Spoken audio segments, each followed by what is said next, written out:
ఒకరోజు జనమేజయుడు వ్యాస భగవానుడితో, మహాత్మా, మీలాంటి పూజ్యులు భీష్ముడు లాంటి కురువృద్ధులు కలిసి పాండవులు కౌరవుల దగ్గర ఉండి మరి కురు సామ్రాజ్యాన్ని పంచి ఇచ్చారు కదా, అలాంటప్పుడు హాయిగా రాజ్య సుఖాలని అనుభవించకుండా పాండవులు కౌరవులు ఎందుకు యుద్ధం చేసుకున్నారు?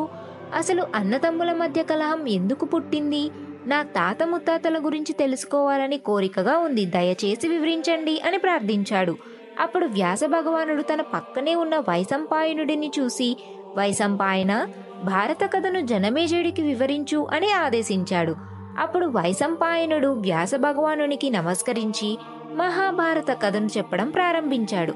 ఓ జనమేజయ మహారాజా, ఈ మహాభారత కథ వ్యాస భగవానుడి చేత రచించబడింది కావున ముందు మనము ఆ వ్యాసుడు ఎలా జన్మించాడు అని తెలుసుకుందాము. ఆ రోజుల్లో చేదీ దేశాన్ని వసువు అనే రాజు పరిపాలిస్తుండేవాడు. ఒకరోజు ఆ వసువు అడవికి వేటకు వెళ్ళినప్పుడు అక్కడ ప్రశాంతంగా తపస్సు చేసుకుంటున్న కొందరు మహామునులను చూశాడు. వెంటనే వసువు కూడా అక్కడే కూర్చుని తపస్సు చేయడం మొదలుపెట్టాడు. ఇది చూసిన ఇంద్రుడు ఆయన దగ్గరకు వచ్చి, ఓ మహారాజా, రాజ్యపాలన చేయవలసిన నువ్వు ఈ తపస్సు చేయడం ఏమిటి? నాతో స్నేహం చెయ్యి, నీకు దైవత్వం ప్రసాదిస్తున్నాను. నువ్వు రాజ్యపాలన చేసుకుంటూ నా దగ్గరకు వస్తూ పోతూ ఉండు అని వరమిచ్చాడు.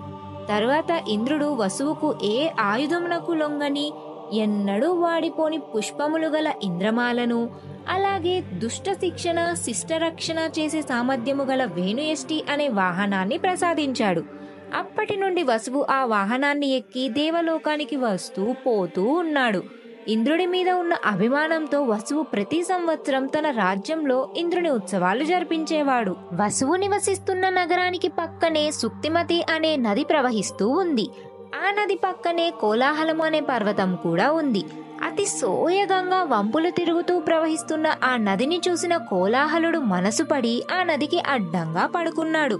ఒకరోజు అటుగా వస్తున్న వసువు అది చూసి తన బలంతో ఆ పర్వతాన్ని పైకి లేపాడు. కానీ అప్పటిదాకా సుక్తిమతి నదికి కోలాహల పర్వతానికి మధ్య సంపర్కం జరగడం వల్ల వారికి గిరిక అనే కుమార్తె, వసుపదుడు అనే కుమారుడు జన్మించారు. తరువాత సుక్తిమతి నది ఆ ఇద్దరిని వసువుకు కానుకగా ఇచ్చింది. అనంతరం వసువు గిరికను వివాహమాడి వసుపదుడిని తన రాజ్యానికి సేనాపతిగా నియమించాడు. ఒకరోజు వసువు మరలా వేటకు వెళ్ళాడు. ఆ అడవిలో ఉన్న సమయంలో వసువుకు తన భార్య అయిన గిరిక గుర్తుకు వచ్చి అతనికి వీర్యము పతనం కావడంతో వెంటనే వసువు ఆ వీర్యాన్ని ఒక ఆకు దొప్పలో సేకరించాడు. తరువాత ఆ దొప్పను ఒక డేగ మెడకు కట్టి తన భార్య అయిన గిరికకు ఇవ్వమని చెప్పాడు. ఆ డేగ ఆ దొప్పను తీసుకుని ఆకాశంలో ఎగురుతున్న సమయంలో మరొక డేగ ఆ దొప్పని చూసి అదేదో తినే పదార్థం అని దానిని తీసుకోవడానికి ప్రయత్నించింది. అలా ఆ రెండు డేగలకు మధ్య పోట్లాట జరగడంతో ఆ వీర్యం ఉన్న దొప్ప జారి యమునా నదిలో పడిపోయింది. అయితే అద్రిక అనే అప్సరస బ్రహ్మదేవుడి శాపం వల్ల చేపగా మారి అదే యమునా నదిలో ఈత కొడుతూ ఉంది.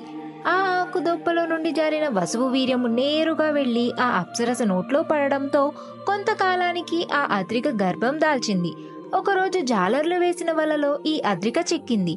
తరువాత జాలర్లు చేప రూపంలో ఉన్న ఆ అద్రికను కోసినప్పుడు అందులో నుండి ఒక మగబిడ్డ, ఒక ఆడబిడ్డ బయటికి వచ్చారు.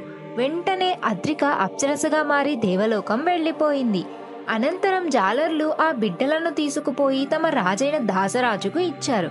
కొంతకాలానికి ఆ పిల్లలు పెరిగి పెద్దవాళ్లై మగబిడ్డ మత్స్యదేశానికి రాజయ్యాడు. ఆడబిడ్డ మత్స్యగంధి అనే పేరుతో దాసరాజు ఇంట్లోనే పెరుగుతూ తండ్రి లేని సమయంలో యమునా నదిలో పడవ నడుపుతూ ఉండేది. అలా ఒకరోజు పరాశర మహాముని యమునా నది దాటడానికి వచ్చినప్పుడు పడవలో ఉన్న మత్స్యగంధిని చూసి తనతో సంపర్కం జరపమని కోరాడు. దానికి ఆమె భయపడి కాదంటే శాపం పెడతాడేమో అని వణికిపోయింది. తరువాత ఆమె పరాశరునితో, మహర్షి, నేను కన్యను, జాలరి పుత్రికను, నా వళ్ళంతా చేపల వాసన కొడుతుంది, కాబట్టి మీరు తట్టుకోలేరు. అయినా నేను నా కన్యత్వంను పోగొట్టుకుని మరలా నా తండ్రి మొహము ఎలా చూడగలను అని చెప్పింది. అప్పుడు పరాశరుడు ఆమెతో, బాలా, నీవు జాలరి పుత్రికవు కావు, వసురాజు వీర్యంనకు జన్మించిన దానవు. నీ కన్యత్వము చెడిపోకుండా నీతో సంగమిస్తాను అని చెప్పి తన మహిమతో ఆమె వళ్ళంతా 1 యోజన దూరం వరకు సుగంధాలు వెదజల్లేటట్లు చేశాడు. అప్పటి నుండి ఆమెకి యోజనగంధి అనే పేరు వచ్చింది.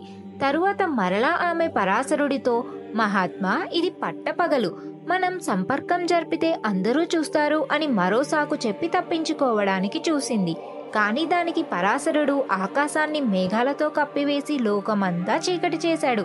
ఇక చివరికి ఆమె చేసేదేమీ లేక పరాశరుడితో సంపర్కానికి ఒప్పుకుంది. ఫలితంగా ఆ సత్యవతికి వ్యాసుడు జన్మించాడు. పుట్టిన వెంటనే వ్యాసుడు తల్లికి నమస్కరించి, అమ్మా, నేను తపస్సు చేసుకోవడానికి వెళుతున్నాను. నీకు ఎప్పుడు ఏం అవసరం వచ్చినా నన్ను తలుచుకో, నేను నీ వద్దకు వస్తాను అని చెప్పి వెళ్ళిపోయాడు. ఆ వ్యాసుడే మహాభారత కథను రచించాడు.